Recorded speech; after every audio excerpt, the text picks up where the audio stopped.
Assalamualaikum warahmatullahi wabarakatuh. Saya Ridwan Hidayat, nomor induk mahasiswa 20104111098. Di sini saya akan menjelaskan karakteristik pasar oligopoli dan pasar monopoli. Pengertian pasar oligopoli. Pasar oligopoli adalah pasar persaingan tidak sempurna. Disebut demikian karena di dalam pasar tersebut, produsen dan pedagang tidak sebanding dengan pembeli atau konsumen. Karakteristik pasar oligopoli. Yang pertama, dijalankan dua produsen atau lebih. 2. Produk yang dijual homogen dan saling menggantikan. 3. Kebijakan produsen utama sebagai acuan produsen lainnya. 4. Harga barang di pasar relatif sama. 5. Produsen baru kesulitan masuk pasar. Pengertian pasar monopoli. Pasar monopoli adalah bentuk pasar yang hanya memiliki satu penjual atau produsen dengan banyak pembeli. Orang yang melakukan monopoli terhadap suatu pasar disebut sebagai monopolis. Karena hanya ada satu penjual di pasar, maka monopolis bertindak sebagai penentu harga. Monopolis dapat menentukan harga dengan cara menambah atau mengurangi jumlah barang yang disediakan di pasar. Karakteristik pasar monopoli. Yang pertama, terdapat satu orang penjual dengan banyak pembeli di pasar. Karena sifatnya ini, pembeli tidak dapat beralih ke penjual lain meskipun merasa dirugikan dengan harga yang ditetapkan. 2. Tidak dapat barang pengganti yang dapat tersedia oleh pihak lain selain penjual yang ada di pasar tersebut. 3. Terdapat hambatan dalam memasuki pasar bagi perusahaan baru. 4. Penjual pada pasar monopoli dapat menentukan harga sesuai keinginan karena tidak pernah tersedia barang substitusi dekat dari barang yang dijual. 5. Kurva permintaan di pasar sama dengan kurva permintaan yang dihadapi perusahaan monopolis. Assalamualaikum warahmatullahi wabarakatuh. Perkenalkan, nama saya Akasia Nabila Saluca, NIM 20104111109. Di sini saya akan menjelaskan materi ekonomi mikro dan makro, oligopoli monopoli bagian oligopoli kolusi dan oligopoli non kolusi. Baik, yang pertama saya akan menjelaskan oligopoli kolusi. Oligopoli kolusi maksudnya adalah kerjasama produsen dengan produsen lainnya untuk menaikkan harga bersama-sama atau membiarkannya stagnan. Ini merupakan kebalikan dari pasar oligopoli non-kolusi, yang mana setiap produsen mencari celah menaikkan atau menurunkan harga tanpa diketahui produsen yang lainnya.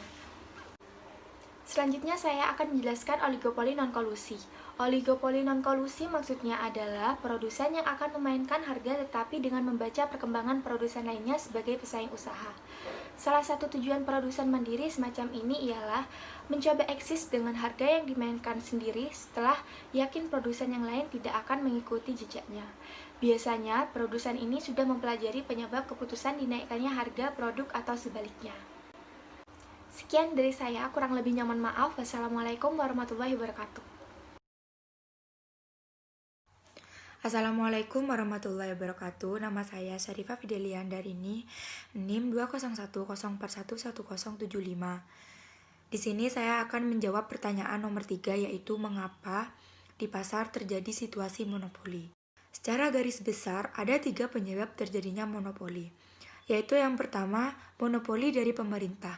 Bahasa lainnya adalah monopoli by law, yang terjadi karena produk yang dijual menyangkut hajat hidup orang banyak. Yang kedua yaitu monopoli secara alamiah. Bahasa lainnya adalah monopoli by nature. Misalnya karena perusahaan tersebut berada di lokasi yang sangat strategis dengan sumber daya yang digunakan, sehingga mereka menguasai sumber daya tersebut. Monopoli by nature juga biasanya terjadi secara alamiah. Misalnya karena iklim dan atau letak geografis dari perusahaan tersebut, sehingga menjadikan perusahaan tersebut sebagai pasar satu-satunya. Yang ketiga yaitu monopoli yang terjadi karena hak paten alias kekayaan intelektual, yaitu bahasa lainnya adalah monopoli by license, di mana tidak ada satupun individu lain yang boleh menggunakan atau memiliki hak cipta. Secara praktis, perusahaan tersebut pun menjadi pasar monopoli. Contoh dari monopoli by license adalah Microsoft Office. Assalamualaikum warahmatullahi wabarakatuh. Saya Ananda Cahayaning Putri Yulianto. Saya akan menjelaskan tentang sebab-sebab terjadinya monopoli dalam suatu bisnis. Jadi monopoli juga terjadi karena beberapa hal. Berikut penjabarannya. Yang pertama, perusahaan tersebut harus memiliki spesialisasi tersendiri dalam membuat produk yang akan dijual.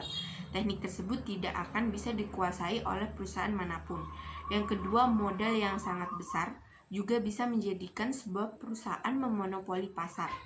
Perusahaan tersebut pun akan membeli kompetitor sehingga tidak ada lagi kompetitor yang tersisa di pasar. Yang ketiga, selain teknik untuk membuat sebuah produk, perusahaan bisa memonopoli pasar jika memiliki teknologi yang tidak dimiliki oleh perusahaan manapun. Hal ini menjadi nilai plus untuk menyingkirkan kompetitornya. Yang keempat adalah sebuah perusahaan sudah menjadi sangat besar, sehingga tidak hanya memproduksi produk, perusahaan tersebut juga sudah menguasai dari hulu ke hilir dalam hal bahan baku hingga pengemasan. Cukup sekian presentasi tentang sebab-sebab terjadinya monopoli. Kurang lebihnya mohon maaf. Wassalamualaikum warahmatullahi wabarakatuh. Assalamualaikum warahmatullahi wabarakatuh. Saya Novi Anggraini, NIM 20110411099. Di sini saya akan menjelaskan tentang poin 5 dan poin 6. Untuk poin 5 itu sendiri, yaitu beri satu contoh pasar oligopoli dan monopoli dalam pasar di negara kita, yaitu Indonesia. Yang pertama, contoh pasar oligopoli. Contoh pasar oligopoli yang pertama adalah pasar sepeda motor. Pada industri sepeda motor terdapat beberapa produsen yang saling bersaing dengan produk yang bervariasi. Produsen sepeda motor yang terkenal di Indonesia misalnya adalah Honda, Yamaha, Suzuki, dan Kawasaki. Untuk yang kedua adalah contoh pasar monopoli yang ada di Indonesia. Contoh perusahaan monopoli di Indonesia adalah PT Perusahaan Listrik Negara atau Persero. Adalah perusahaan pemerintah yang bergerak di bidang pengadaan listrik nasional. Hingga saat ini PLN masih merupakan satu-satunya perusahaan listrik sekaligus pendistribusinya.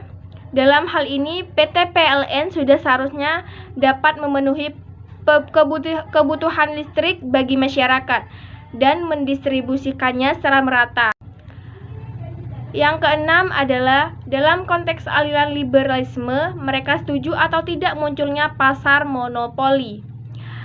Ya, mereka setuju karena pasar monopolistik adalah jenis pasar yang terdapat banyak produsen untuk satu jenis produk, sehingga setiap produsen harus memiliki karakteristik sendiri untuk produknya agar tampil beda dengan yang lain. Sedangkan monopoli yang dilarang yaitu yang pertama, monopoli by law. Yang kedua, monopoli by nature. Yang ketiga, monopoli by license. Terima kasih. Bisnis yang cocok untuk pasar monopoli yaitu layanan kereta api dari perusahaan KAI, layanan listrik dari PLN, atau layanan pesawat telepon dari Telkom. Di luar negeri sendiri, mungkin Anda akrab dengan Facebook, Google, atau Instagram yang memonopoli layanan media sosial, mesin pencari, dan hal-hal yang berhubungan dengan teknologi lainnya. Sekian dari saya. Wassalamualaikum warahmatullahi wabarakatuh.